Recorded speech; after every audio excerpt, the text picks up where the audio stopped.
Hola, buenos días. Les doy la bienvenida a todos los que están llegando a nuestra charla del día de hoy. Les doy la bienvenida en nombre de la Escuela de Diseño EduOc, del área gráfica. Les agradezco a todos los alumnos, titulados y docentes que ahora están conectados con nosotros, ya de las carreras de diseño gráfico, de ilustración, así como también de diseño industrial y las otras carreras de otras sedes de Santiago, Valparaíso y Concepción. Ya, mi nombre es Fernando Pinto, yo soy ilustrador y docente de la carrera de ilustración acá en la sede de San Carlos de Apoquindo, normalmente, hoy en día más que nada clases desde mi casa. Y voy a ser quien modere la charla de nuestro gran invitado, don Marcelo Pérez, que se titula Freelancer en tiempos de crisis. Nada, que puede ser un tema que nos afecte a más de alguno de los asistentes acá. Ya, para que hablemos un poquito del formato de la charla va a durar alrededor de unos 40-45 minutos, ya donde Marcelo nos va a contar su experiencia trabajando como freelance en el escenario actual en el que vivimos. Ya, alrededor de los 30-35 minutos se va a abrir un chat donde ustedes pueden ir dejando sus preguntas, ya que una vez terminada la charla vamos a tener unos 15-20 minutos para yo irlas moderando y que Marcelo nos pueda contar un poco más de su experiencia o temas que puedan haber quedado pendientes dentro de la charla misma. ¿Ya? Si en algún momento se les cae el internet o cualquier cosa, no se preocupen, ya la charla va a quedar subida posteriormente en el YouTube de la Escuela de Diseño, ya de EduOc, para que la puedan ver. Yo sé que varios están con problemas de internet hoy en día, algunos tenemos BTR y, bueno, de repente no ayuda mucho. ¿Ya? Les cuento un poco de quién es nuestro invitado. Bueno, Marcelo Pérez es también conocido como Perefecto, ¿ya? Él es diseñador gráfico de la Universidad Católica, fue el director de Grafiscopio, entidad que él también fundó, ya entre los años 2012 y 2018. Él se desempeña como ilustrador independiente hace más de 2 décadas y tiene clientes en Estados Unidos, Europa y Latinoamérica. Algunas de las marcas con las que ha trabajado son Aerolíneas Iberia, La Viña Undurraga, Nestlé, BTR, Starbucks, Melón, revistas Poder, Colors de Benetton, ya, la revista ¿Qué pasa?, la Rolling Stone, Cosmopolitan, ya, la editorial Planeta y el diario El Mercurio. Así como para que se hagan una idea más o menos del currículum de nuestro gran invitado. Ya, durante el 2013 colaboró en la Política Nacional de Diseño y en la Política Nacional de Ilustración el año 2015 para el Ministerio de la Cultura y las Artes y el Patrimonio. Y pueden revisar su trabajo en su página web www.perfecto.com o en su Instagram Perfecto. ¿Ya? Así que, sin aburrirlos más, de mi parte le doy el paso a Marcelo para que empiece con su charla. Marcelo, cuando quieras. Bueno, primero que todo un saludo para toda la audiencia que esté despierta, que tenga ganas de escucharme hasta ahora. Bueno, lo que uno tiene que hacer cuando va a tratar un tema como de crisis, lo primero que tiene que hacer es, naturalmente, hablar sobre lo que estamos viviendo. Esperar que a los que están en la audiencia nadie tenga un problema relacionado con esta enfermedad, porque caramba que nos ha golpeado a Chile, y es parte de lo que quiero tratar ahora también, porque sin ir más lejos, hoy cuando desperté me entero esta noticia y seguramente los que han estado al tanto de noticieros, que creo que somos la mayoría, se dieron cuenta ya que la proyección que hizo el Banco Central de cómo va a caer la economía chilena, que es bastante fuerte, lo más fuerte casi en 35 años. Entonces hay que estar preparado para este escenario. Como freelanceros, de repente nosotros también a veces, yo lo que he visto por redes sociales es que tenemos una tendencia a replicar lo que venimos haciendo, a lo que estamos acostumbrados, a un poco como conocemos la realidad. Y eso hay que entender que ha cambiado, que la manera en que nosotros enfrentamos proyectos o proponíamos proyectos antes ya no aplica, o aplica de una forma muy restringida. Eso exige entonces que uno tenga una capacidad de adaptación.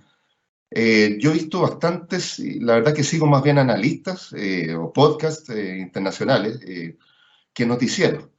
Y muchos dicen en los tiempos que estamos viviendo ahora, a partir del 2020, porque se ha acelerado, es parte de lo que voy a presentar en esta instancia, se ha acelerado un proceso de cambio, digitalización, transformación digital en el caso de las empresas y en el caso de, para todo tipo de trabajador, se hace muy necesario hoy en día tener distintas fuentes de ingresos, no solamente una, porque eso a uno lo pone ya en un grupo de vulnerables.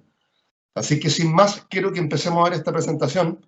Primero, bueno, el título, si están viendo ahí la pantalla, me confirman si es que no se ve, pero voy a partir entonces. Me voy para adelante. Freelancer en tiempos de crisis. Proyectarse y sobrevivir como profesional independiente. Yo creo que una cosa también que es bueno decir, los freelanceros estamos un poco adaptados por la naturaleza de nuestro trabajo a ser muy flexibles, a ser muy líquidos, digamos. Entonces, yo he conocido a lo largo de mi carrera, que ya tengo más de 20 años en esto, he conocido sequías duras, digamos, de ingresos. Entonces, eso de alguna forma también me he dado cuenta que nos hace un poco más adaptables a esta situación, más resilientes incluso que los que solamente han hecho su carrera como empleados asalariados. Pierden el trabajo y quedan, lo lamento, verdaderamente, pero quedan en una posición muy vulnerable. Me ha tocado ver en LinkedIn gente que lleva más de un año, año y medio buscando empleo y todavía como cifran la mayor parte de su programa para encontrar empleo en tirar CV. Cuando no se da esa oportunidad, quedan virtualmente con una mano adelante y otra atrás. Entonces, ya, entremos a esto. Esto es una pequeña presentación, como una reseña, un brief de quién soy, porque normalmente yo, al menos cuando hay una charla, lo que quiero saber es a quién le ha ganado la persona que me da una lección. Yo soy diseñador de la Universidad Católica, titulado el año 2000, y además ilustrador profesional, que llamo a este concepto al ilustrador, no tanto que tenga cierta habilidad, que sí tiene que tenerla, como vamos a ver más adelante, sino a la persona que se dedica a esto de manera eminente o preferente a la ilustración y además percibe un ingreso por esto. Eso para mí es se puede calificar el adjetivo profesional. Soy autor de Perespecto, que es ya como mi propia marca. Fundamentalmente esto partió en Instagram y ahí también les voy a comentar más adelante lo que tiene que ver con las redes sociales, la administración de redes sociales, porque es importante. Llevo ya más de 20 años como freelancero, a pesar de que he tenido entre eso trabajos como empleado. O sea, yo he conocido las tres formas, digamos, de empleo que voy a mencionar acá, que es empleo asalariado, freelancero y también he hecho emprendimientos, o sea, como un empresario, podemos decir, a pequeña escala, claro. Pero básicamente mi carrera se ha cimentado en el trabajo independiente y eso quiero mostrar también que es posible hacerlo. Clientes, como mencionaba Fernando ya también, la mayor parte de mis clientes actualmente son de la Unión Europea, Estados Unidos, Latinoamérica y Chile, en ese orden. Antes era al revés, antes la mayor parte de mis clientes eran chilenos, pero es parte de lo que voy a explicar acá también, porque es importante expandirnos, no solamente concentrarnos en un solo mercado. Fui director de grafiscopio.com, que fue una página o un proyecto donde veíamos este tipo de temas, que es lo que voy a tratar ahora. Por ende, ya es algo que conozco bastante.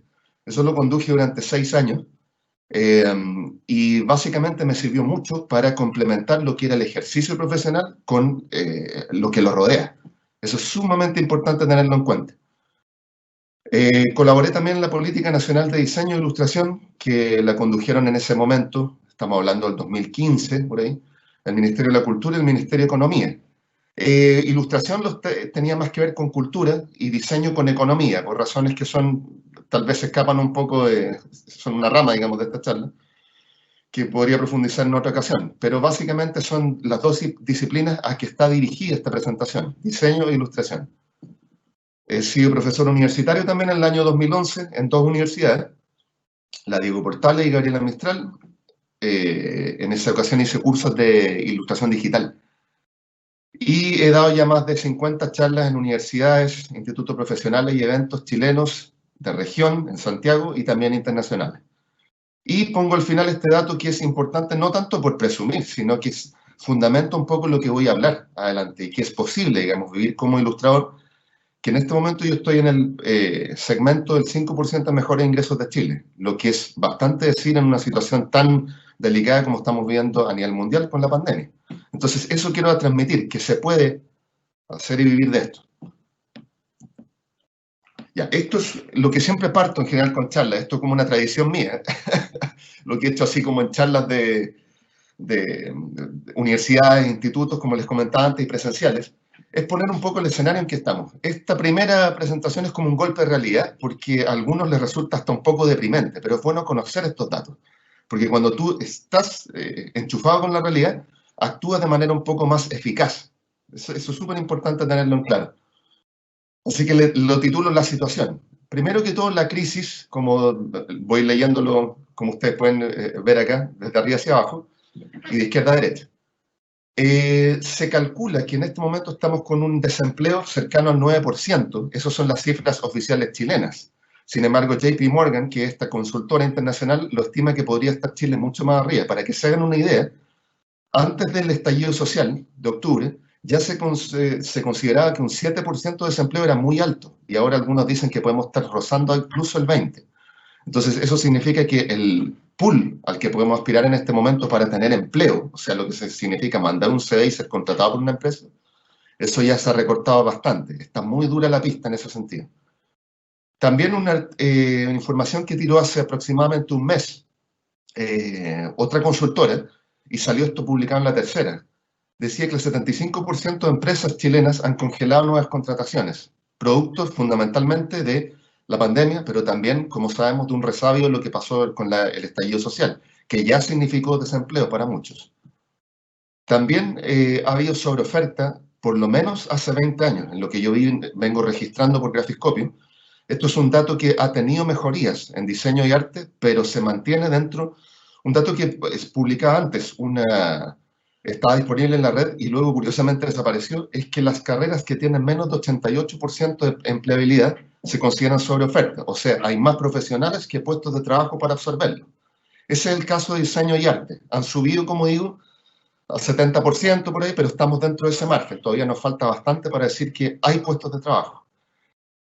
El otro tema es el de crisis de medios. Yo creo que esto les debe resultar familiar porque ha sido un tema de conversación ya ajeno o excede incluso solamente a diseño y arte. Se ha sabido ya que muchos se han cerrado revistas, donde yo particularmente tenía muy buenos ingresos hace 10 años. Revistas ¿Qué pasa?, revista Paula, han sido absorbidas por otros, han cambiado las jefaturas, otros de plano han cerrado. También la SEP mostró a fines del año pasado que ha caído mucho la confiabilidad y lectoría de este tipo de medios. Por ende, también hay que tenerlo en cuenta porque eso nos va a afectar.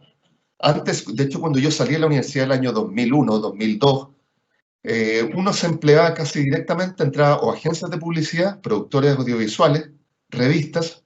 Eso era casi a eso se reducía el entorno de cómo salíamos los diseñadores en esa época, que por internet era muy poco. Pero hoy en día han desaparecido muchos de esos medios o oficinas que contrataban, entonces hoy se hace imperioso apuntar en el ámbito digital como freelance y hacia afuera, que es algo que afortunadamente podemos hacer ahora.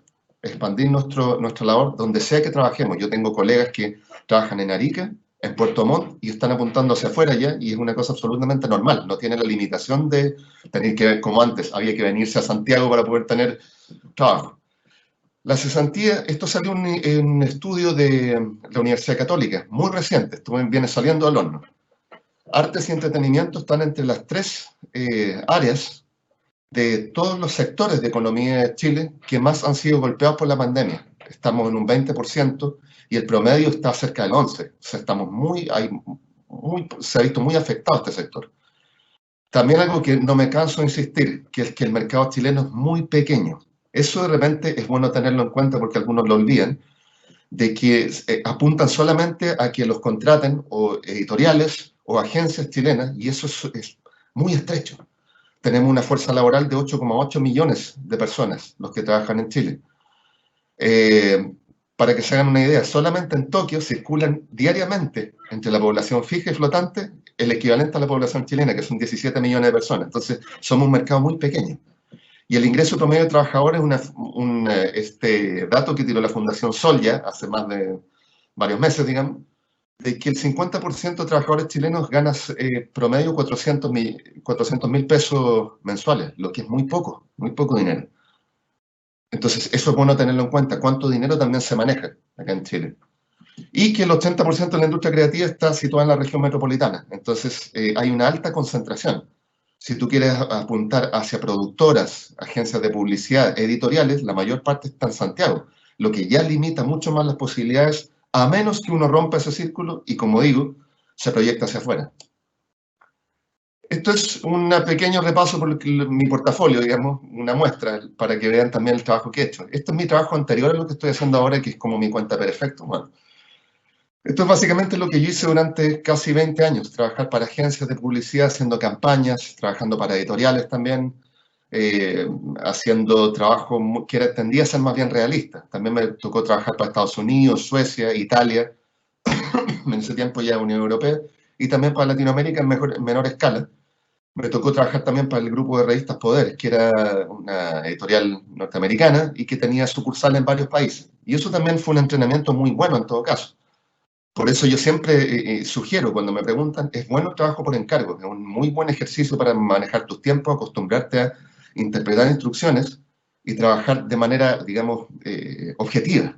No solamente dedicarse a lo que a uno le gusta hacer, sino que cumplir con parámetros objetivos, de lo que te piden que tienes que representar. Esto es también mi trabajo más bien actual. Hoy en día yo prácticamente ya no trabajo para agencias editoriales.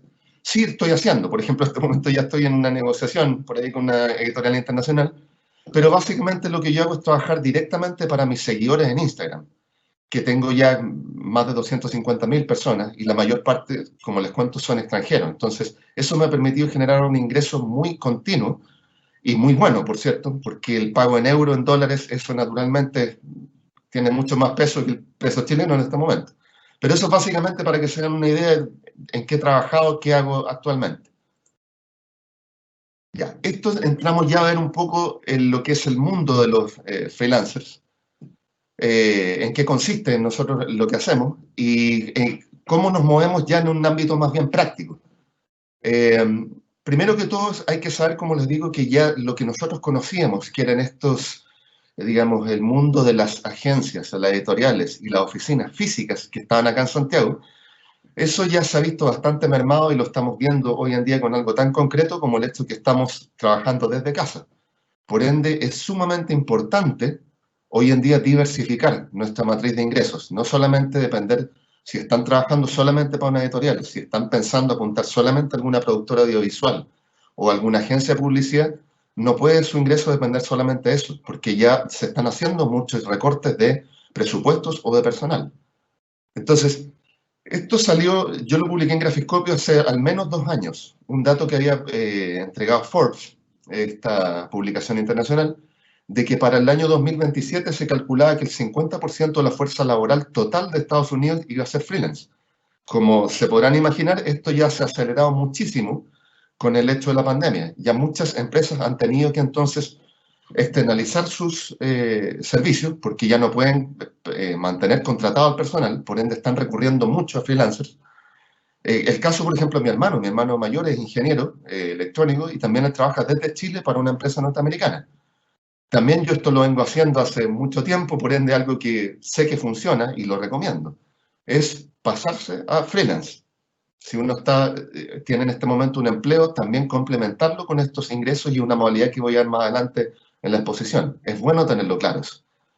También lo que se llaman los nómadas digitales, una tendencia que de alguna forma se vio un poco interrumpida por el hecho de la pandemia, por el hecho evidente que no se puede viajar, pero ya lo están haciendo muchos freelancers, que el hecho que nos permita a nosotros trabajar desde nuestra oficina puede estar en cualquier lugar físico, puede ser desde la playa, puede ser desde una cafetería.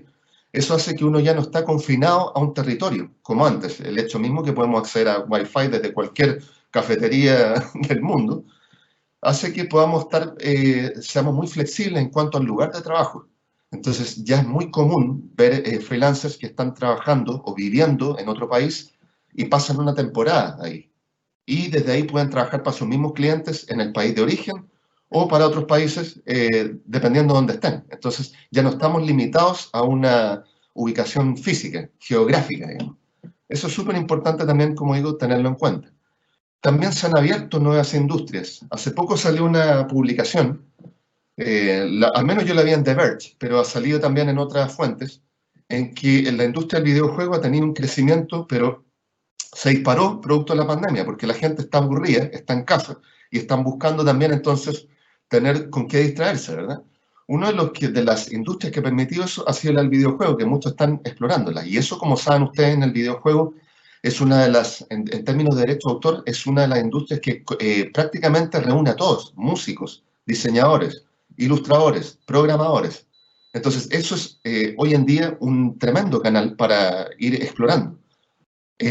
Algo que antes no existía, digamos. Como les digo, cuando yo egresé a la universidad era muy restringido el campo que teníamos como creadores, solamente agencias publicitarias, productoras audiovisuales, editoriales. No existía ni se hablaba siquiera de postular a empresas de videojuegos. Las aplicaciones también se están haciendo y eso también involucra Juegos, pero de comunicación también están haciendo, desde stickers, donde participan también ilustradores o diseñadores. La animación también. Chile además tiene en esto ya una ventaja porque nos ganamos el Oscar y eso ha puesto el foco, digamos, de empresas extranjeras que están invirtiendo. Yo tengo, de hecho, amigos ilustradores que están involucrándose ya en esto porque están llegando proyectos de algo que antes no existía. Y le llamo en términos generales lo que es tecnología, porque eso también tiene que ver con lo que se está haciendo ahora de instrumental.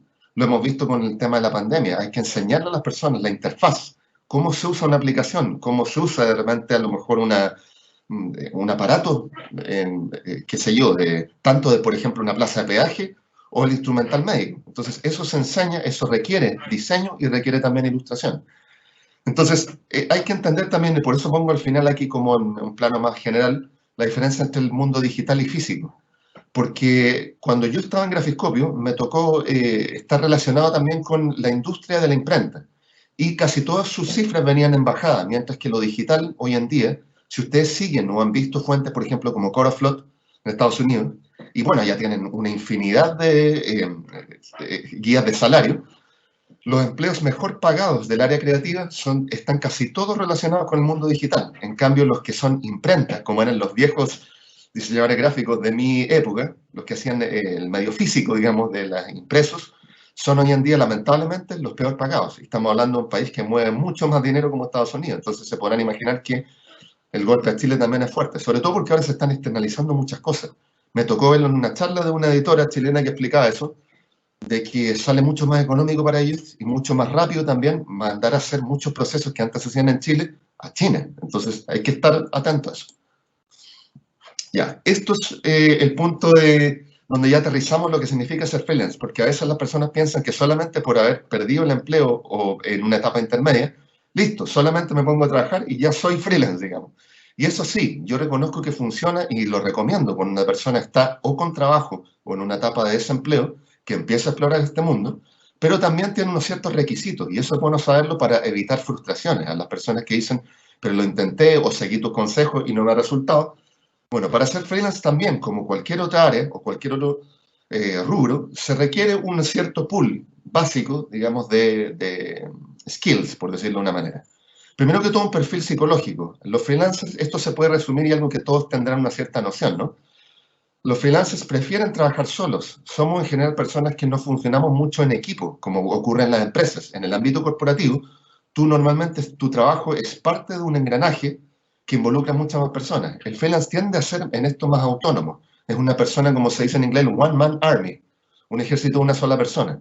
Tú básicamente ejecutas la tarea, vas a las reuniones, boleteas, haces todos los procesos, digamos. Entonces, es algo que nosotros disfrutamos. Y otra parte también es que nos gusta mucho el oficio. Los emprendedores u otro tipo de independientes más bien prefieren, digamos, administrar el trabajo de otros. Los freelancers pueden ser músicos, literatos, periodistas, ilustradores, diseñadores. Nos gusta meter las manos en la masa. Entonces, eso es algo que si tú no te gusta eso, si prefieres administrar, como digo, a otras personas, o que otros te colaboren en tu proceso, tal vez freelancer no es algo que vas a disfrutar mucho. Puede ser una etapa, pero no el resto de tu carrera. También los contactos. Esto es importante decirlo porque a veces es motivo fuerte de frustración para freelancers cuando dicen, he publicado, tiro mi portafolio, hago esto y no consigo gente. Bueno, salió hace años ya, estoy hablando unos 3 o 4 años, en Harvard Business Review, una publicación que es bastante conocida por todos, yo creo, de la Universidad de Harvard en Estados Unidos, que decía que hasta el día de hoy, incluso con los medios digitales, los freelance mejor pagados han movido su negocio por el boca a boca. Entonces nosotros también funcionamos en una dosis importante por los contactos, las personas que te han recomendado. Yo cuando partí, he hecho mi carrera y hasta unos buenos 10 o 15 años, siempre preguntaba a los clientes cuando me llegaba un nuevo proyecto, ¿cómo te enteraste de mi existencia? Y la mayor parte me decía, un amigo tuyo me recomendó, me pasaron tu dato y eso es clave para un freelance. Es súper importante. Entonces, quienes no tengan eso, o quienes son más bien antisociales, digamos, o poco, más bien, poco sociales, es bueno que eso lo vayan teniendo en cuenta. Hay que cultivar eso. A veces incluso yo he cerrado proyectos en cumpleaños. una persona me pedía mi tarjeta o en una conversación salió y al día siguiente apareció un proyecto. Eso hay que tenerlo en cuenta y valorarlo. Y también el tema de los skills. Yo le llamo, lo pongo en inglés porque apelando a lo que voy a explicar de este especialista Seth Godin, especialista en marketing norteamericano. Skills son básicamente habilidades, y eso tiene que ver tanto habilidades duras, o sea, tu capacidad, en un caso como el ilustrador, dibujar bien, digamos, ser un buen diseñador, pero también habilidades blandas, ser simpático, saber venderte. Godin lo que explica es que dice, hoy en día con los medios digitales es el mejor momento para una persona que quiera dedicarse a sacar un negocio como freelance independiente. Pero si tienes ciertos skills, ciertas habilidades, las personas que no tienen eso, que no tienen, como digo, capacidad para venderse, para ser simpático, una persona con quien tú quieras negociar, o tienen habilidades mediocres, o sea, no son tan buenos en su área, en lo que hacen como ilustrador, no son muy buenos dibujantes, por decirlo directamente, o muy buenos diseñadores, la van a tener complicado. Entonces, es bueno estar siempre comparándote, viendo tu competencia, estudiándola. ¿Cómo están la gente de mi nivel, los que estudiaron lo mejor o que llevan los mismos años de oficio que yo? ¿Cómo están? Estar viéndose, porque uno de pronto no es muy buen juez de su obra. Hay que estar continuamente sometiéndote a eso, a la crítica, comparar, aceptarla. Es súper importante, como digo, para este perfil de los que vamos a ser, quieren ser freelance. También es importante, y aquí hago esta distinción con el emprendedor, porque suelen ponernos en el mismo saco. También lo explico en la siguiente lámina. Hay una diferencia con eso también. Yo le llamo emprendedor a los que hacen, por ejemplo, estas startups, los que hicieron acá en Chile, la Corner Shop o, qué sé yo, Fintual, porque a veces nos tienden, como digo, a homogeneizar. Y no es, aunque tenemos, cierto, el hecho de que no tenemos un jefe, tenemos nuestras diferencias. Una de esas, por ejemplo, el alcance. Los emprendedores y creadores de startups y esto esperan hacer cosas que lleguen, pero sean muy grandes, digamos, en términos de ingresos, generar millones de dólares, y eso lo ven como una gran meta. No es que los freelancers no podamos llegar allá o no tengamos esa ambición, pero no es, digamos, en la misma escala de donde apuntan normalmente estos emprendimientos de grandes empresas y qué sé yo. También el riesgo. Los emprendedores invierten más, a veces contratan más personal, tienen oficinas, tienen más costos, como digo también allá abajo de riesgo y costos. Ellos entonces se la juegan un poco más. Nosotros en ese sentido no tenemos tanto esa, digamos, no estamos tan sometidos a la influencia del riesgo o tener tantos costos operativos, porque básicamente los freelancers trabajamos desde casa, con mínimos, en el caso mío, que mi trabajo es prácticamente digital, los costos que tiene la salida de lo que entregamos a la producción es casi mínima. Por ende, eso también es una diferencia importante con los emprendedores que hacen productos y los venden o tratan de o vender dentro del mercado chileno o exportar. Están limitados por todo lo que son leyes de exportación, qué sé yo, y nosotros bypassamos esto. Y además el ámbito de la competitividad, que es importante tenerlo en cuenta también. Cuando a veces se hacen estas licitaciones y dicen, por ejemplo, queremos un logotipo para el gobierno, es muy difícil que el gobierno asigne ese tipo de licitaciones a un freelance, porque buscan un cierto respaldo. No solamente que tengan los skills, porque muchos freelancers son, de hecho, muy buenos, muy talentosos haciendo logotipos o haciendo ilustraciones, pero ellos necesitan otro tipo que complementa eso, de respuesta. De a lo mejor poder, cuando se hace, por ejemplo, una campaña como un logotipo que tienes que hacer, llenar un montón de, además, de ramas que rodean a ese solo diseño, tienes que implementarlo, tienes que estar yendo a veces a terreno, necesitan entonces un tipo diferente de competitividad, ¿te fijas? Entonces, básicamente, como explicaba una vez un consultor amigo mío argentino, las agencias compiten con agencias, no contra freelance, y viceversa también. Los freelance, nuestro mundo es más bien el campo el de los propios freelance. Eso es bueno tenerlo en cuenta también. Como les decía también, esto a veces nos tienden a poner, por eso pongo el título abajo, el más grande independientes, nos tienden a poner en el mismo saco. Todos los que no tenemos jefes se nos llaman independientes. Y ha pasado, por ejemplo, con impuestos internos, cuando nos dicen esto que tenemos que cotizar. Los independientes. Bueno, hay diferencias. Aunque sí es cierto que a veces tenemos similitudes, también hay diferencias importantes. Si se fijan, puse teletrabajador dentro de un recuadro negro y con signo de interrogación, porque los teletrabajadores en rigor no son independientes. El teletrabajador es un empleado contratado por una empresa, o sea, con exclusividad, un contrato de trabajo, solo que trabaja a distancia. Se parece, por cierto, al freelance porque puede trabajar desde su casa, pero en rigor no es un independiente.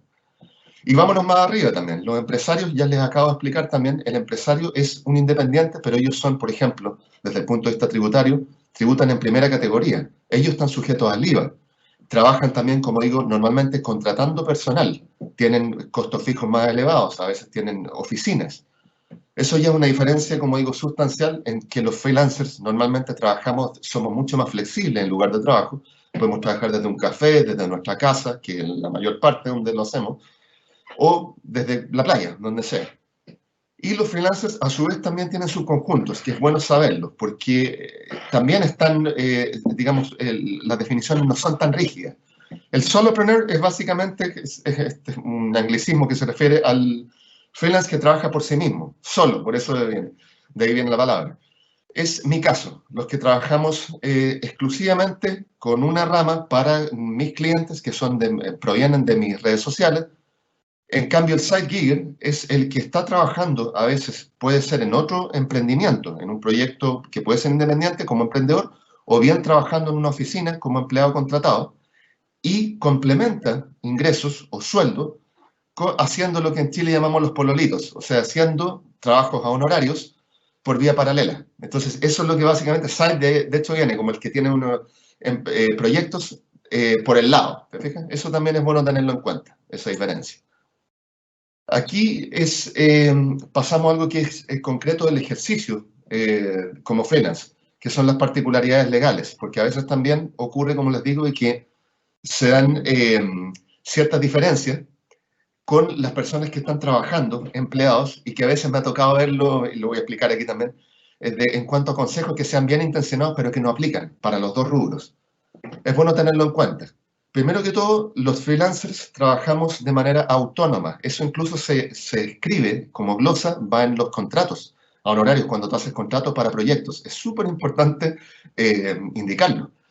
Un freelance trabaja de manera autónoma sin dependencia y subordinación. ¿Qué significa ese concepto? Dependencia y subordinación o régimen de dependencia y subordinación. Eso está establecido en el Código del Trabajo, que dice que cuando tú, una persona, cualquier persona, da lo mismo, es quien sea o de qué rubro, si tú lo haces trabajar cumpliendo un horario, asistiendo a un lugar de trabajo, o que esté sometido a supervisión directa, o sea, que el jefe te esté viendo, pase, digamos, por tu trabajo y te empiece a pedir, entonces avance, qué sé yo, ahí se configura desde el punto de vista del Código del Trabajo y de la ley laboral chilena de inmediato este régimen de dependencia y subordinación, con independencia de la forma en que lo llamen las partes, ¿verdad? En cambio, los freelance no estamos sujetos a eso. Nosotros definimos nuestro horario, no tenemos que asistir a un lugar de trabajo. Ustedes lo habrán visto que incluso en ofertas laborales de pronto aparece esta figura, este unicornio, que dicen necesitamos freelance presencial, lo que es una contradicción de términos y a veces puede llevar incluso a líos legales. Es bueno decirlo a empleadores y también a nosotros, los que ejercemos. El contrato, lo pongo destacado porque es importante entender esa diferencia.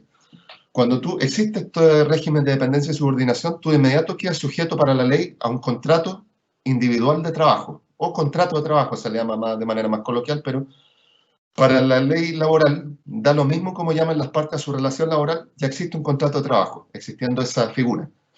En cambio, los freelancers trabajamos con el contrato a honorarios, que son básicamente, nosotros trabajamos de manera autónoma y la forma en que vamos a recibir un pago va a ser por honorarios, no por una remuneración. Las imposiciones y todo esto vamos a tener que cubrirlo nosotros. Y el Código del Trabajo opera para empleados, mientras que nosotros freelancers estamos sujetos, la forma en que trabajamos se llama acuerdo civil. Entonces, si nosotros tenemos alguna queja con un empleador que no ha cumplido, que no nos ha pagado, el Código del Trabajo, la inspección del trabajo no tienen nada que ver, no tienen pito que tocar. Nosotros más bien tenemos que recurrir por cuenta propia mediante un abogado a juzgados civiles. Eso es bueno tenerlo en cuenta. También tenemos particularidades tributarias como freelancers. Marcelo, Una de esas que... solamente quería interrumpir un segundito para avisar que el chat para las preguntas ahora va a estar abierto para que las personas vayan dejando las preguntas sobre lo que les interese saber más de la charla. Eso solamente. Súper, súper. Para no pasarme también el tiempo, yo estoy viendo acá que ya me quedan como 13 minutos. Nosotros tenemos como freelance también particularidades tributarias. Estamos sujetos a un impuesto, somos, como digo, contribuyentes de segunda categoría. Y el impuesto que pagamos es de 10,75%, que se subió en enero de este año, antes era 10%. Nosotros no hacemos facturas, no emitimos facturas, porque a veces nos piden también clientes y hay que aclararle eso, según impuestos internos. Legalmente nosotros emitimos boletas honorarios Y no vemos el IVA. El IVA es un 19%, es otro impuesto, eso es para empresas. Nosotros emitimos boletas de honorarios que básicamente extrae este impuesto de 10,75%. Y se puede emitir boletas de honorarios para el extranjero. Eso hago yo, de hecho. Hay una guía para exportación de servicios gráficos, se las puedo entregar también más adelante o verlo a través de Duoc, que explica cómo se emite una boleta para el extranjero. También tenemos que mensualmente, cuando emitimos boletas dentro de Chile o extranjero, mensualmente declarar este impuesto que hemos retenido por el formulario 29 y anualmente la famosa declaración de renta antigua, devolución de impuestos. Tenemos que hacerlo en abril de cada año, el formulario 22.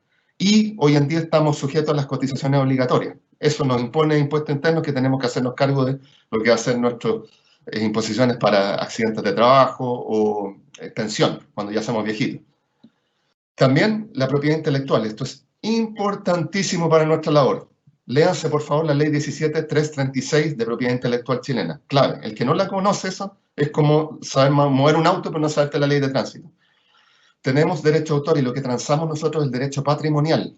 Eso es lo que uno puede ceder o licenciar o prestar o autorizar en un contrato, mientras que siempre conservamos los derechos morales, esos son intransferibles. Entonces, lo que uno está negociando son derechos patrimoniales y hay que conocerlos. ¿Cuáles son? Esto es un tema un poquito largo, así que no me puedo extender ahora por el tiempo disponible, pero conózcanlo, por favor. También diseño versus ilustración. ¿Por qué lo digo? Porque diseño, hay labores de diseño que no están sujetas a derecho de autor, por ende tú no puedes reclamar tus derechos, que son las labores técnicas, diagramación, encuadres, retoque de imágenes. En cambio, la ilustración sí está protegida por derecho de autor, en casi todas sus versiones o desarrollos. También el contrato por obra. Cuando trabajamos a veces para agencias o para editoriales, y por ejemplo nos encargan hacer la portada de un libro, eso se llaman contratos por obra. Tú no eres un autor, sino que estás como colaborador externo, entregando un trabajo y te piden una labor muy puntual. Ahí opera el contrato por obra.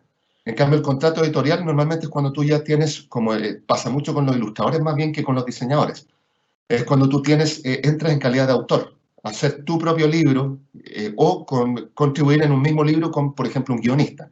En ese caso, opera el contrato editorial que tiene unas condiciones muy específicas. Aparece en el artículo 50 de la ley 17.336 de propiedad intelectual chilena. Rige un contrato editorial. Y al final coloco este símbolo de la famosa C dentro del círculo de copyright, porque también a veces nosotros cuando trabajamos sobre todo para afuera hay que entender que el copyright no es exactamente lo mismo que el derecho de autor. Se parece, pero ojo, tiene también diferencias. Por ejemplo, en el copyright existe la figura del work for hire. Me tocó para hacer, por ejemplo, para una editorial de cómic estadounidense, en que rige eso. El contrato está bajo las cláusulas y las condiciones de cómo se trabaja en el hemisferio norte. Y el work for hire significa básicamente que en cuanto tú entregas la obra, los derechos automáticamente los cedes a tu empleador, a la persona que te contrata. Eso no opera en el derecho de autor. Así que es bueno tenerlo en cuenta. También esto ya pasamos a algo duro, que es lo que es importante tener claro para que sepan ustedes al momento de negociar. Hoy en día, como ven aquí le puse a la personaje, todos estos dibujos están hechos por mí, por si no se han entendido. Que es importante diversificar, muchachas y muchachos.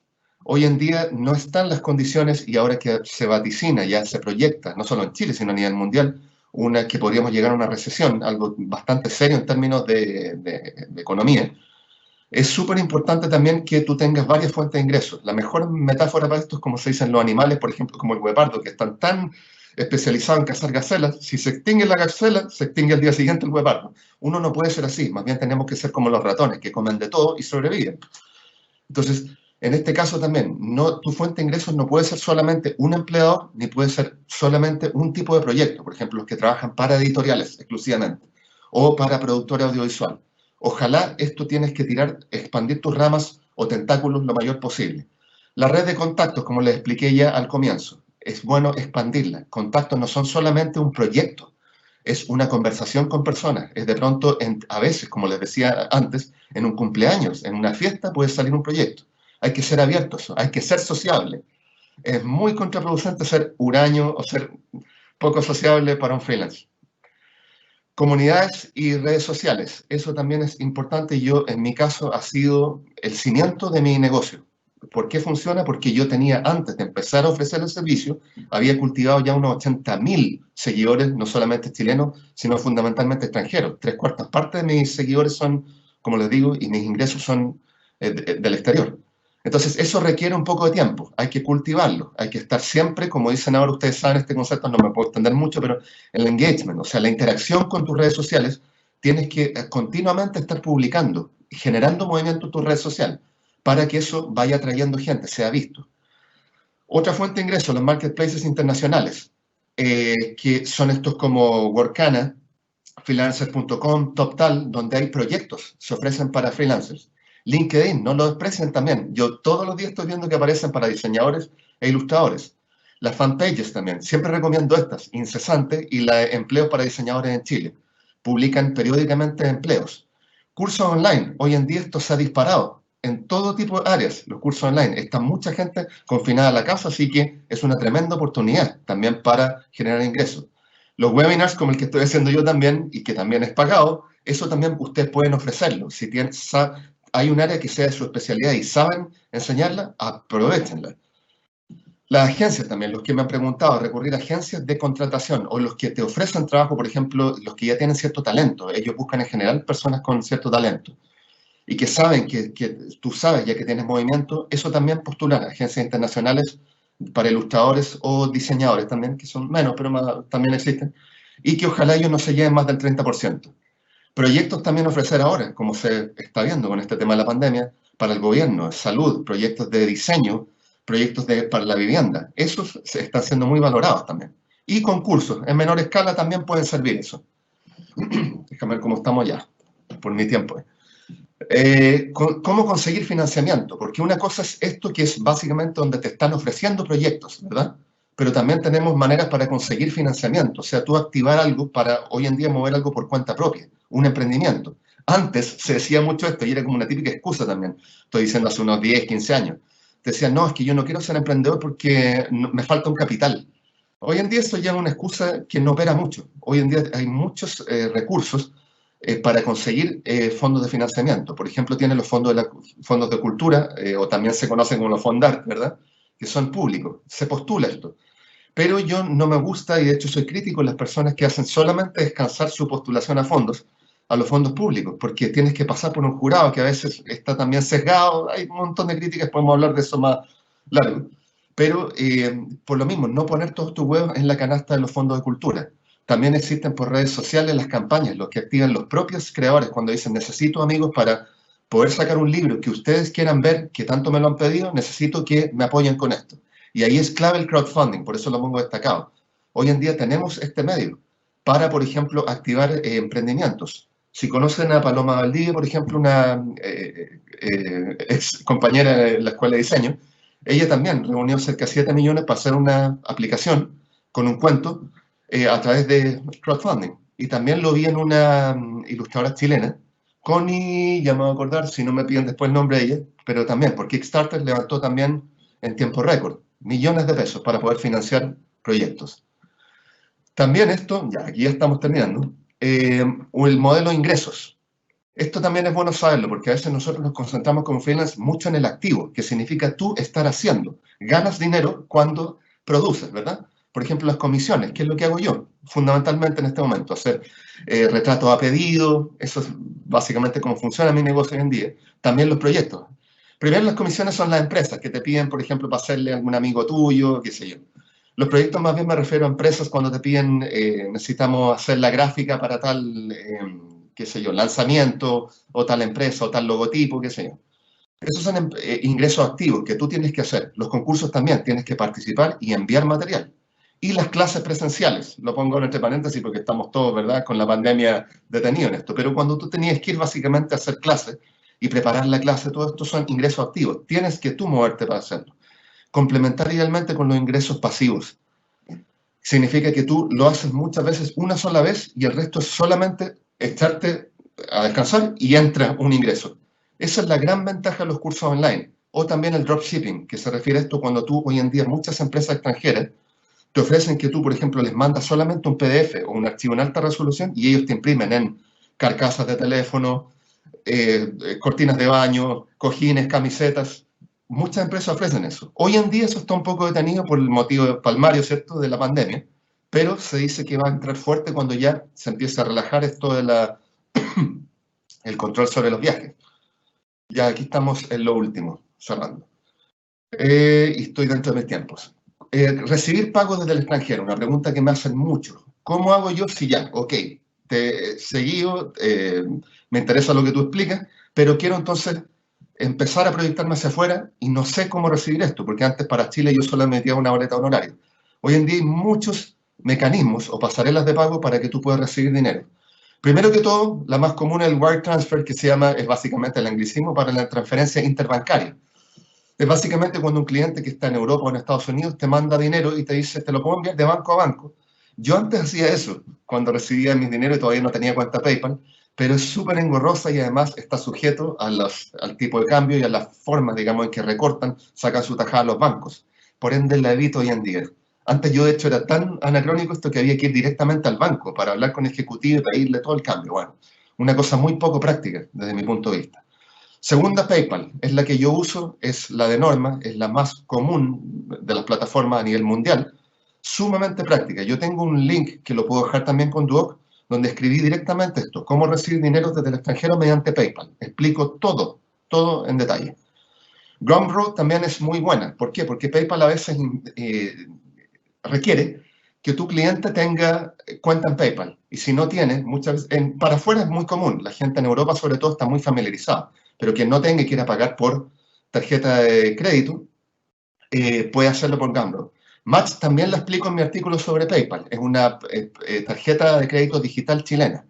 Hay otros como Pioneer, Skrill, Neteller, que yo no lo he probado, pero me lo han recomendado también. Son buenos, no voy a decir que son malos porque lo usan amigos, pero PayPal sigue siendo el más conocido a nivel mundial. Y el e-commerce también, que es cuando tú vendes productos ya. Directamente tienes una cuenta, vendes que sea accesorio y esto. Eso también te puede solucionar esa necesidad. Y aquí para ya cerrar, esto es un tema que requiere más análisis. Quiero ser en esto también claro. Requiere más desarrollo el que cuento ahora, que ya me queda un minuto.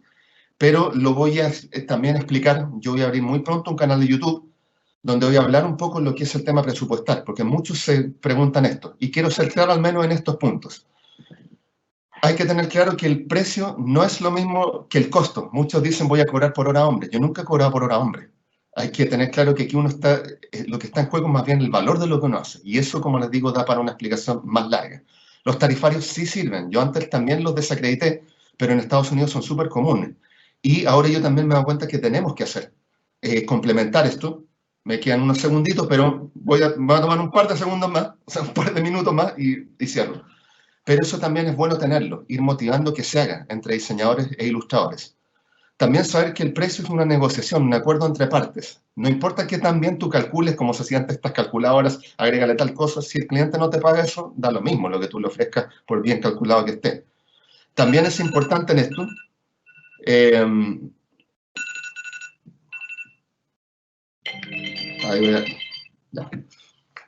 con esto cierro, prometo que con esto cierro. También es súper importante algo que descuidamos como freelancers, que nos dedicamos mucho a la producción y poco a lo que es vender. Tú tienes que saber venderte. Aquí es súper importante, como pongo ahí la palabra blufear, que es un término de póker, que es que de pronto tú haces, en el fondo, haces creer a tu cliente que tu negocio está más activo, que es más grande de lo que parece. Esas variables que son como intangibles juegan su rol. También el efecto Veblen, que pasa que es los artículos de lujo. Las personas a veces creemos que una cosa porque es más barata va a ser preferible. El efecto Veblen muestra que es todo lo contrario. Se hizo un experimento en Estados Unidos, de hecho, con esto. Una empresa que era súper chica vendió unas zapatillas usadas apoyadas por una celebridad. Vendieron como pan caliente y a una cifra estratosférica. Entonces tú tienes que también aprovechar esto. Por eso yo no creo tanto que el precio sea algo como tan calculado. Más bien creo que es algo que es lo que tú quieres vender y cómo lo vendes. Y finalmente, y con esto cerramos ya, los derechos, que los derechos sí valen plata, como les comentaba. Hay tantos que entregan, les ofrecen un proyecto y dicen, sí, cedí todos los derechos porque me los pidió el cliente. Viejo, tú eres dueño de tus derechos de autor y valen plata.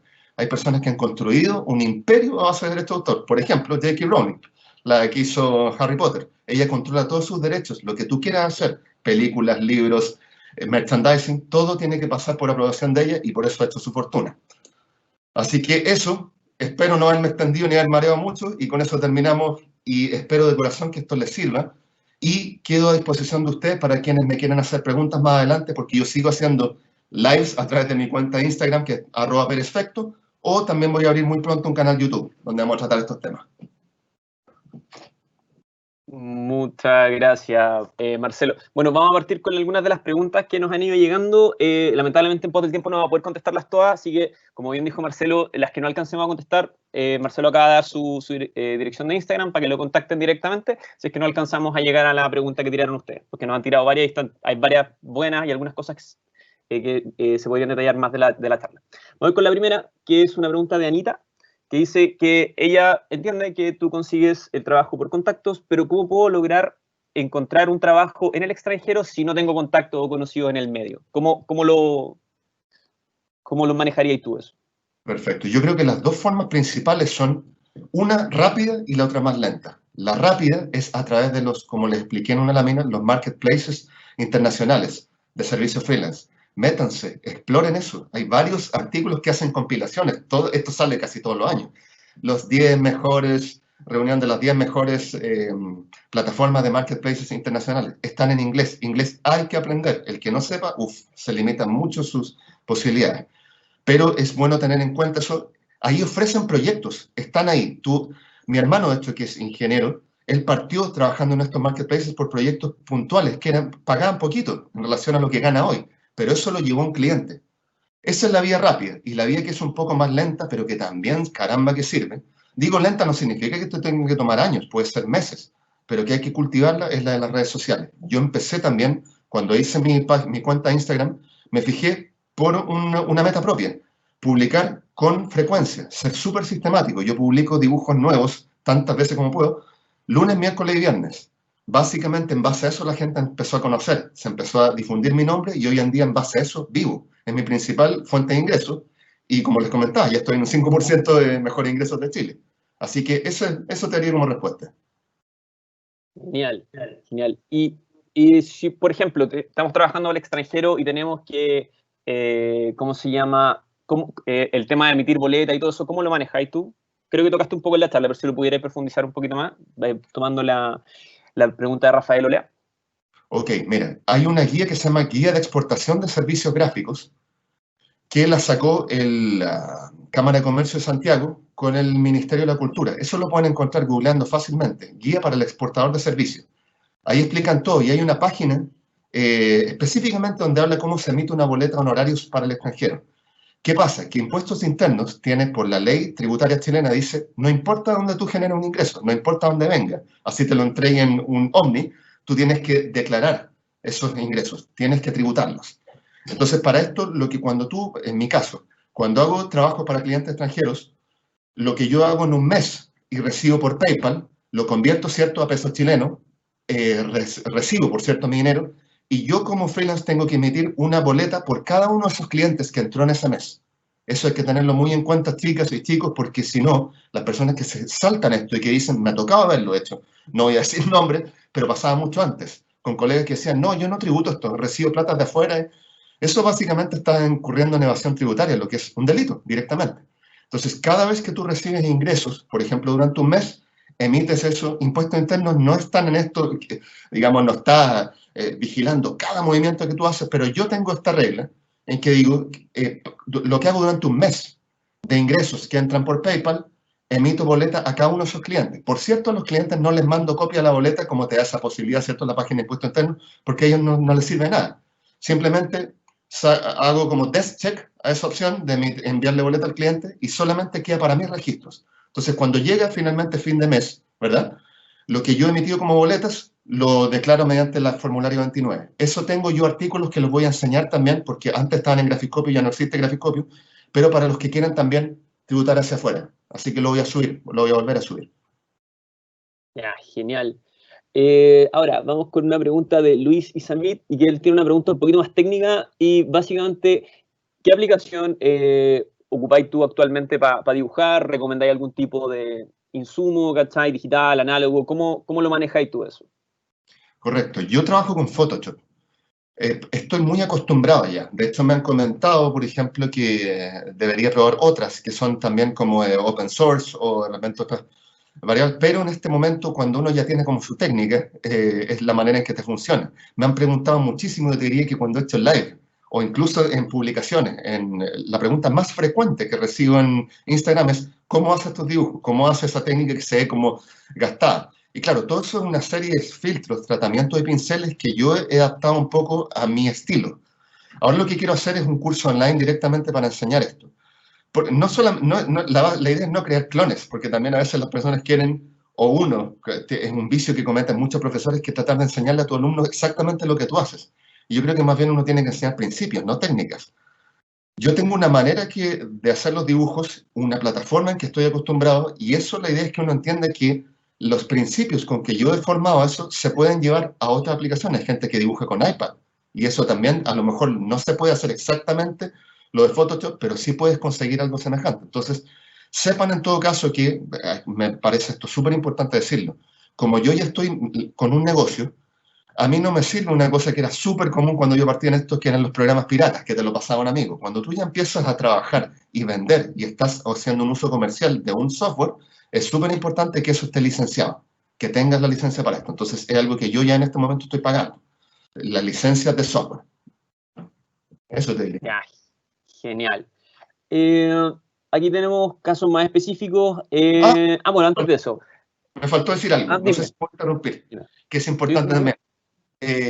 A propósito de lo técnico y de las licencias de software, que al menos Photoshop, o sea, las que están bajo Adobe, hacen descuentos para estudiantes y docentes, los que están como particulares. Eso es súper bueno que lo sepan y estudien la página también de los que quieren usar Photoshop. sí, bacán.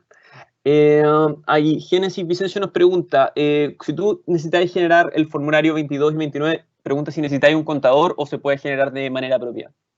No, eso es absolutamente, o sea, mira, ahora se ha simplificado tanto. Yo conozco gente que trabaja, amigos muy cercanos, trabajando en impuesto interno, de manera que les puedo garantizar, porque yo lo vengo usando ya hace, como les digo, soy financiero hace 20 años, y me ha tocado ver la progresión de cómo ha crecido, digamos, la página de impuesto interno. Antes era súper complicado, tú realmente necesitabas apoyo de un contador. Hoy en día es súper simplificado. Tú prácticamente colocas el dato de lo que has registrado tus boletas, coloca ese dato y todo lo hace de manera casi automática en la aplicación de impuesto interno. Entonces el formulario 29 es sencillísimo. Yo, como les comentaba, como bajé Graphicscopios, no tengo ya un artículo en donde enseñaba paso a paso, pero ahora quiero volver a subir otro porque ya no estoy con una web personal, sino que lo estoy subiendo a Medium. Por ejemplo, en Medium hice para recibir pagos por PayPal, pero como les digo, si yo hiciera ahora un artículo para enseñar el formulario 29-22, va a tener no más de 15 líneas. Si es súper sencillo, así que con eso no se asusten. Genial. ¿Hay alguna publicación, libro que tú recomendarías para leer más sobre derechos de autor? Sobre derechos de autor. Mira, las mejores fuentes de derechos de autor están en medios digitales, y esto yo les quiero comentar también porque, de hecho, cuando yo estaba en la universidad, la Ale, también el cuerpo docente se va a acordar ahí, nos decían, me acuerdo un profesor, cuando estaban empezando las primeras clases de computación y básicamente meternos a este medio digital, recuerdo un profesor que nos dio un consejo muy bueno. Métanse a artículos y busquen en la red. ¿Por qué? Porque todo lo que están viendo en la biblioteca ya tiene al menos el libro más reciente ya tiene 2 años de circulación, por ende ya está obsoleto. En cambio, tú estás viendo continuamente en la red artículos sobre derecho de autor. Yo en este momento te podría dar una lista, pero que naturalmente no la recuerdo ahora, pero al menos 10 artículos que tratan de esto, específicamente, por ejemplo, para ilustradores. Había un ilustrador norteamericano, Neil Schwab, que habla específicamente de esto, cómo negociar, cómo los creativos vivimos del derecho de autor. También es súper importante que vean y sigan. Yo, de hecho, les avisé esto porque habían bajado una guía buenísima que tenía el CERLALC. No sé si conocen esa institución del libro de Latinoamérica y Caribe. CERLALC tenía una guía excelente que se llama Las Letras del Derecho. Yo he pedido que la vuelvan a subir. Presumo, porque no la he visto hace un tiempo, pero que ya la deben haber vuelto a subir. Letras del Derecho era tal vez la guía más completa y más sencilla para explicarte cómo gestionar derechos de autor. También hay otras que están en inglés y por eso los insto a que se metan en el idioma inglés porque es clave sobre todo para negociar con clientes del extranjero. La mayor parte de mis clientes son de España, pero me ha tocado negociar con clientes de Estados Unidos o de países como Italia, China, que están afuera y no entienden nada de español, entonces tienes que saber inglés. Pero yo les voy a mandar con Duoc, lo podemos coordinar ahí después, para mandarles al menos 10 links sobre específicamente la materia de derecho de autor. Ya, genial. Un par de personas me han preguntado si puedes después mandar el link donde explicas lo de PayPal, ¿ya? En tu página. Correcto, ahí lo voy a mandar también a través de Duoc, porque ese sí está listo. Está llegar y leerlo. Perfecto. Antes de seguir con el resto de las preguntas, todavía nos queda un poco de tiempo. Avisarles que, bueno, en el chat se publicó una encuesta para que nos puedan decir qué les pareció la charla, qué podemos mejorar y todo eso, porque vamos a tener varios webinars más en las próximas semanas. Así que para que nos puedan contestar eso y nos puedan ayudar a mejorar todo este sistema. ¿Ya? A ver, sigamos con más preguntas. Cuando tú, alguien que no quiso poner el nombre, Anonymous, esperemos que no sea el mismo Anonymous. Claro. Pregunta, ¿cómo te aseguráis tú para que el cliente te pague? ¿Ya? Si tenía algún problema con un cliente que no te paga, ¿hay algún derecho? ¿Hay algo que podáis hacer en China, en el extranjero? ¿Cómo lo manejáis tú cuando te ha pasado, si es que te ha pasado? Correcto. Mira, yo ahora cuando trabajo por lo de Perfecto, y una de las razones también por las que insto a explorar el mundo de las redes sociales, mis clientes me pagan por adelantado. Un requisito para mi negocio es que viene el pago y enseguida yo empiezo a trabajar. Por ende, ha cambiado completamente mi forma de trabajar respecto a lo que era antes, en que tú tenías que estar persiguiendo a veces alguna agencia y rogándole cuándo sueltan el pago. Eso ya para mí no existe. Yo recibo pagos no solamente con 30 días de anticipación, a veces con 6 meses de anticipación. Me piden para un matrimonio que empieza el próximo año. Por ende, es súper importante explorar. Esa es otra forma de generar ingresos. Pero yo sé a dónde va la pregunta porque yo lo viví también. Para eso es súper importante, y no me canso de decirlo, de verdad que tienen que tomarlo en cuenta porque es parte de su gestión. Muchos cuando les llega un proyecto solamente tiran un precio y empiezan a producir. Eso es un error. Lo primero que tienes que hacer es lo que se llama un contrato honorarios. En inglés se llaman los agreements, que me gusta esa palabra porque cuando tú dices contract, de repente genera cierta renuencia en clientes que se imaginan que viene todo un rollo legal y no es eso. Un agreement es un acuerdo. Los acuerdos civiles a honorarios, como expliqué ahí en una lámina antes, tienen un margen mayor de libertad. Entonces, en los acuerdos honorarios tú tienes que fijar cláusulas que especifiquen lo que es, por ejemplo, derecho de autor. Y tú vas limitando al cliente respecto a lo que puede hacer. Entonces, ahí es súper, súper, súper clave.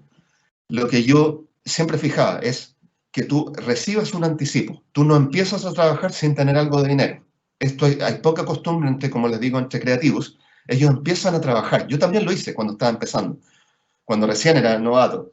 Partía trabajando en la ilusión de que me iban a pagar y de pronto podía estar persiguiendo 6 meses a un cliente. Entonces, ¿con qué te aseguras tú? Tener algo de dinero. Si el cliente se muestra renuente a un anticipo, ya te da una red flag al tiro. Tú sabes, ya esto lo va a tener que estar persiguiendo. Entonces, eso tienes que tú fijarlo. Yo recomiendo mínimo un 30%. Puedes hacer incluso hitos de pago, hacer un pago al comienzo, otro al medio, otro al final. Pero normalmente yo trabajaba con 50% y créeme que los mejores clientes, los más serios, al tiro, pagan y eso no hay problema.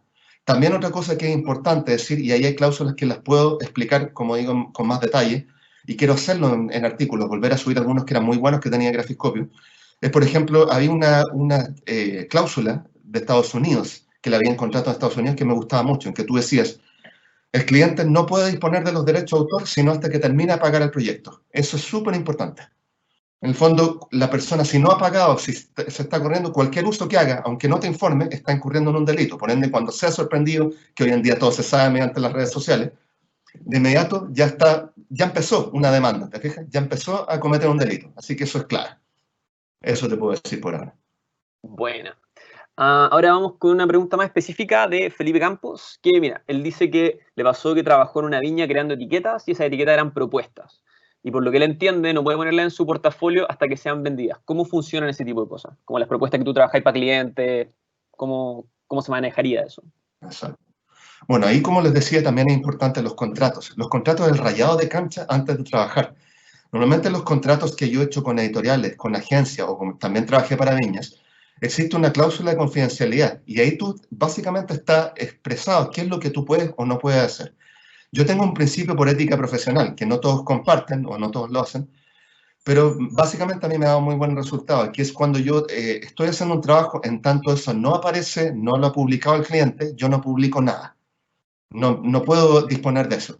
Porque a veces, como les digo, en la confidencialidad ellos dicen todavía no ha sido lanzado al mercado, podría imitarlo la competencia, por ende tú tienes que tenerlo en cuenta eso. Entonces es importante eso, saber que mientras algo no haya sido publicado, ya expuesto al gran mercado, al gran público, es aconsejable no subirlo. Ahora, ¿qué ocurre también? Que de pronto tú hiciste propuestas y que quedó en una tierra de nadie. El cliente, no hubo un contrato por medio. Entonces tú dices, ¿esos me pertenecen o le pertenecen al cliente? Por esto, reitero, es súper importante que quede rayado de cancha quién le pertenece al cliente y quién no. Entonces, lo que se ha hecho como propuestas, esto también lo dice la Ley de Propiedad Intelectual chilena, el artículo 20. Léanlo, por favor, ese. El artículo 19 al 21. Lo que no ha sido pactado, lo que no ha sido acordado entre las partes, en Chile no existe la cesión o transferencia automática de derechos. ¿Qué significa esto? Que si el cliente, por ejemplo, tú le hiciste algo y él te pagó, el hecho que te pague un cliente no implica que tú le cediste derechos. Eso es clave para los que estamos en la industria creativa. Todo lo que no haya sido pactado expresamente, eso dice el artículo 20 de esta ley que les digo, 17.336 de propiedad intelectual chilena, todo lo que no ha sido pactado expresamente, el cliente no puede asumir que es suyo simplemente porque lo pagó. Entonces, las propuestas que no fueron pactadas, tú entregaste algo y eso, y no hubo un contrato o una expresión de manera clara de derechos, sea a través de un mail o de un contrato, entonces tú puedes disponer de eso. Pero, como digo, por una cosa también de criterio, es súper bueno hablarlo con tu cliente, no verlo como el enemigo. Bueno, y cuando tú hablaste hace unos momentos, tomando un poco una pregunta que nos tiró Felipe Campos, tú hablaste de un agreement, ya que es como un precontrato, una cosa un poquito más informal, entre comillas. ¿Ese agreement tiene que estar firmado frente a algún notario o solamente firmado entre ustedes basta? ¿Cómo lo manejáis? Claro, eso es muy buena pregunta, porque también tienen que tenerlo claro. Hay una cosa también de repente como esto que dicen que en Chile tenemos esta costumbre como el exceso de notarial, como que algo notariado le va a dar necesariamente más validez. Pero sí hay cosas que necesariamente tienen que notariar. ¿Qué ocurre cuando tú, por ejemplo, haces estos agreements?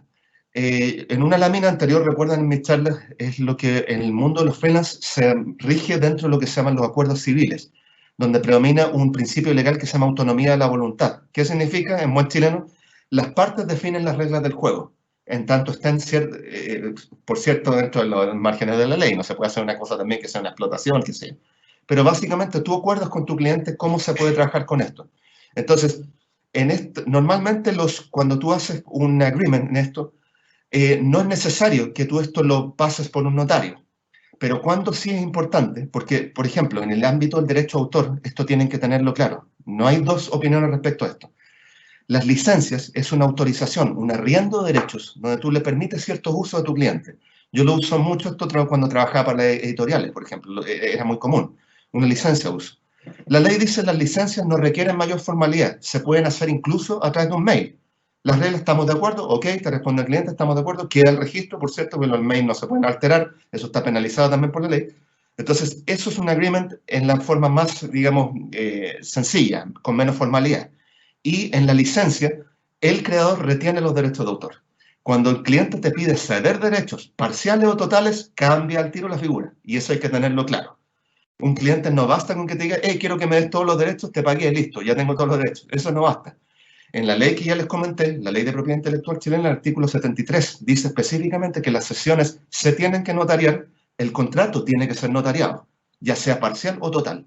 Así que sépanlo, cuando tú haces un agreement, tú retienes los derechos. Cuando estamos hablando, el cliente te pide o te paga por una sesión parcial o total de derechos, de inmediato eso tiene que ser formalizado con todas las de la ley. Esa sería mi respuesta. Ya, genial. Cuando tú empezás a buscar pega por el extranjero, una pregunta que estaba por acá antes, ¿hay alguna página o algunos lugares más específicos donde tú recomendís partir, como sitios específicos para buscar pega con clientes en el extranjero? Claro, como les decía, hay que explorar los marketplaces internacionales. ¿Por qué? Porque de pronto muchos, esto lo he visto, es muy común, sobre todo entre ilustradores, se abren un Patreon porque dicen, es verdad, tienen más difusión, ¿verdad?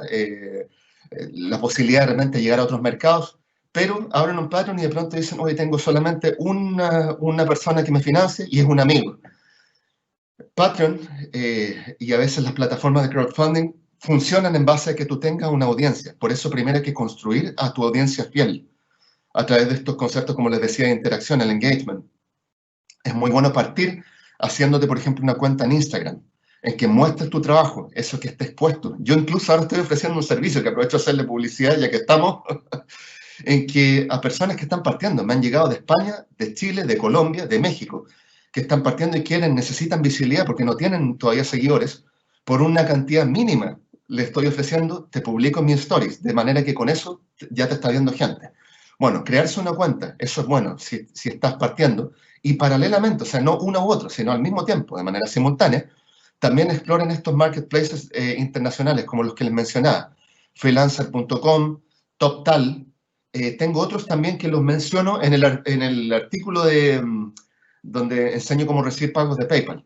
¿Por qué? Porque ahí tú ves proyectos de clientes que son de todas partes del mundo y están buscando gente de todo, da lo mismo en el fondo, ellos les dan lo mismo el país, están buscando freelancers, o sea, tercerizar una labor, externalizarla. Hay otros como Fiverr también que ofrece esto, pero que también tienen las condiciones, no son muy favorables, entonces tienes que ver también el término de uso, porque algunos favorecen mucho al cliente y muy poco al proveedor de servicio gráfico. Entonces, estudia también eso, date el tiempo de leer qué condiciones te ofrecen, cómo son los ingresos que vas a recibir, pero existen muchas, véanlo también en Google, si tú buscas compilaciones de los 10 mejores sitios o marketplaces, búsquenlo por esa palabra, marketplaces, te muestran compilaciones de los mejores y eso de inmediato limita o más bien enfoca tu búsqueda para no tener que estar buscando el tour de a uno, sino que ahí te dicen los 10 mejores, los 15 mejores, los 20 mejores. Eso. Ya, súper bien. Y bueno, y tomando en cuenta un poquito esto, y una pregunta que se ha repetido un par de veces, voy a tomar la que puso Gianfranco, es ¿hay algo que recomendaría para la gente que ya se quiere meter en esto, pero no maneja mucho el inglés y quiere aprender a hablar más inglés, mejorar su inglés técnico, etcétera? ¿Cómo recomendarías tú que una persona que está partiendo lo hiciera? Súper, mira, yo aprendí inglés de manera bastante autodidacta. A mí siempre me ha gustado el inglés por la música de canciones, por las películas, y empecé a meterme en eso. He visto mucha gente, de hecho youtubers, hoy en día que también facturan así cifras importantes, y que también lo hicieron por esa forma. Empezar a explorar a tu manera, haciendo, incluso con Google Translate, tomar párrafos y ver cómo se traduce en español, y empezar a asociar palabras. Es un método que es tal vez un poco más carretero, en el sentido que te requiere más tiempo, pero también se están ofreciendo hoy en día muchísimos cursos de inglés español. Yo seguía tiempo atrás, me acuerdo, a una chica que vivió en Argentina, de hecho, que era norteamericana, y que ofrecía también cursos, porque dominaba los dos idiomas, ofrecía cursos en inglés. También pueden encontrar en Google, esto está, cursos de inglés-español. Hay, pero una enormidad hoy en día, incluso en YouTube, para los que están partiendo y todavía no quieren, por cierto, yo entiendo que está partiendo, no tiene todavía mucho ingreso, vean en YouTube personas que enseñan esto. Sobre todo, tratan de preferir a profesores anglos. Te metes buscando en YouTube, inglés-español, curso de inglés, quiero aprender esto. Búsqueda así sencilla, primero con rudimentos, y de ahí te vas metiendo explorando por tu propia cuenta. Ningún curso, esto te lo doy firmado, así sea de inglés, de ilustración, del curso que sea. Ningún curso te va a dejar hablando o produciendo de manera perfecta. Mucho pasa por el ejercicio personal, pero también una cosa, como digo, que es clave es empezar a exponerse en el inglés, aunque no entiendas, aunque te tome primero un buen tiempo ir traduciendo párrafos, trata de leer también información en inglés, porque es más amplia, tiene mucho más pool y está más actualizada. Hubo un dato hecho que apareció tiempo atrás en Wikipedia, que decía la proporción de sitios en inglés versus español a nivel mundial es de 11-1, o sea, hay muchísimos más sitios en inglés. Eso sería mi respuesta por ahora. También puedo mandarle links de eso porque incluso tengo una amiga que está ofreciendo un curso en inglés. Lo puedo mandar a través de Duoc. Una amiga que es fonoaudióloga, ella también se fue al extranjero por un tiempo. Ella está en este momento ofreciendo sus servicios como profesora de inglés. Ya, súper buena. Están saliendo un par de preguntas un poquito más específicas. Por ejemplo, acá tengo una de Paulina O, que dice que a ella le ha pasado que cuando le salen clientes le piden tener iniciación de actividades en primera categoría y le piden facturar por otro lado. Quisiera saber si el formato del contrato es por escrito y notariado. Eso ya lo habías contestado. Eso. Pero el tema de la iniciación de actividades y las facturas. Si pudieras como... Claro. Lo que pasa es que tú puedes Existe una figura, de hecho, que se llama la empresa individual, en que tú puedes básicamente emitir una factura, pero seguir siendo contribuyente de primera categoría. Sugiero explorarlo eso con impuestos internos porque no estoy completamente seguro si hoy en día todavía existe esa figura. Hay gente que hace otros mecanismos, pero desde mi punto de vista eso a mí me parece engorroso. Yo nunca lo necesité. Aclarándolo con clientes, muchas veces terminaba yo explicándole, prácticamente dándole clase de que, viejo, no es necesario que yo como independiente te facture. Legalmente, si ustedes buscan, de hecho, tiene una base de datos amplísima de impuestos internos con preguntas frecuentes, ahí es súper clara la respuesta. Cuando tú prestas servicios profesionales, no tienes que facturar. Tú emites una boleta de honorarios y ese es el instrumento legal con que uno tributa. Entonces, si te están pidiendo eso, normalmente es porque el cliente a veces no tiene muy claro eso. O está tratando a veces como ha pasado, que una cosa todavía me resulta hasta chistosa. Cuando el cliente el impuesto que debería pagar una empresa, porque así está establecido, ellos lo derivan a que lo absorba el propio prestador de servicios. Eso no opera. Entonces, mi consejo sería que primero averigües tú bien esto de lo que se llama empresario individual. Si te permite si existe todavía esa figura, te permite facturar para ese cliente, pero al mismo tiempo preguntarle a tu cliente, ¿realmente necesitas una factura? Esa sería mi respuesta. Súper bien. Y vamos a ir con la última pregunta. Como les dije anteriormente, los que no hayamos alcanzado a contestar, pueden contactar directamente a Marcelo a través de sus redes sociales, su página web. Pero vamos a terminar con una pregunta de una tocaya tuya que se llama Marce. Y una cosa un poquito más general, ¿qué recomendarías tú que como hábitos vitales que debería uno desarrollar para poder lograr vivir como freelance? Claro, muy buena pregunta y excelente que sea como para el cierre, es como el broche de oro. Claro, mire, yo creo que una cosa que hay que entender también como freelance, porque yo no voy a decir aquí ni venir a venderla como que soy la persona más disciplinado, yo también soy muy bueno para trasnochar, tengo mi método en eso, soy como muy poco convencional, digamos. No soy, de hecho por eso también no podría funcionar yo en un entorno de oficina, haciendo así como trabajando 9 a 6, olvídate, me vuelvo loco. Los freelancers tendemos a ser un poco así también, como más bien como independientes, rupturistas de la norma, pero hay cosas que tú no puedes transar, no puedes transar. O sea, tú puedes ser súper, como quieras trabajar, ser indisciplinado, ser carretero, lo que tú quieras, pero la ética profesional es súper importante y la disciplina de tu producción. Da lo mismo como seas tú como persona, pero como les digo, la consistencia. Es súper, yo diría que es una cosa fundamental. No tiene otra palabra para definirlo. Como les comentaba, el hecho que funciona hoy en día mi negocio, tanto como ocurría antes, es que yo soy sumamente sistemático para publicar, para sacar los trabajos. Publico lunes, miércoles y viernes en Instagram. Solo fallo cuando estoy muy ocupado o tengo algún problema personal, naturalmente. Pero tienes que ser consistente. De esa forma tu ejercicio también se va mejorando en tus tiempos de entrega. Otra cosa que es clave, tú tienes que ser en las entregas a clientes, en los tiempos con que entregas, tienes que ser puntual. No hay excusa para eso. Eso ningún cliente, o sea, ya entregaste algo tarde o te vas con excusas, te quemaste. Y sobre todo los que están partiendo a veces con el mercado chileno, que es más pequeño, naturalmente, aquí todos se conocen. Si tú te quemas con un cliente, te quemas con 5 automáticamente. Entonces, tienes que ser sistemático en eso, tienes que ser también cumplidor en tus horarios. Esos son aspectos básicos, yo te diría esto. Y también, creo, como dije antes, los creativos tendemos a despreciar, y sé que mucho, porque tengo colegas muy buenos que son muy talentosos, tienden a ser muy introvertidos y decir, en verdad, no, yo no voy a fiestas, yo no hablo con gente, no me gusta esto, que sea, yo solamente dedicado a mi software. Yo creo que eso también es limitarte oportunidades. Como freelance, sobre todo, es una invitación, no una imposición. Pero es muy bueno que ustedes también cultiven esto, las redes sociales, las redes de contacto, saber venderte, comunicarte con gente, estar siempre al servicio, la disposición servicial, como siempre hago esta diferencia también, no servil, o sea, no tomar cualquier cosa que te ofrezcan o cualquier condición irregular, pero sí ser servicial. A veces un error que cometemos los del área creativa o artistas o diseñadores es que decimos, no, es que yo hago lo que yo quiero, lo que a mí me gusta. Yo aconsejo siempre partir al revés. El trabajo por encargo es una muy buena escuela. A veces vas a tener que agachar el moño, a veces es incómodo, a veces uno dice, mira la brutalidad que me están pidiendo. Pero eso te enseña también, es una escuela muy buena, es como un campo de entrenamiento, en que tú tienes que cumplir plazos, tienes que interpretar una idea de otro. Recuerdo cuando vino una vez un editor general extranjero de Estados Unidos y me quería conocer, y me dijo, a ti es el único al que le hemos confiado las portadas de las 5 filiales, que eran de diferentes países, porque nos sorprendió tu capacidad de interpretar una idea. Eso es un ejercicio que yo no lo habría conseguido si solamente hubiera hecho cosas que me gustan a mí, mi arte, mis dibujos, mi estilo. El enfrentarte al trabajo por encargo es una muy buena escuela, digo, así que la recomiendo. Eso sería mi respuesta y mi cierre, digamos. Muchas gracias, Marcelo.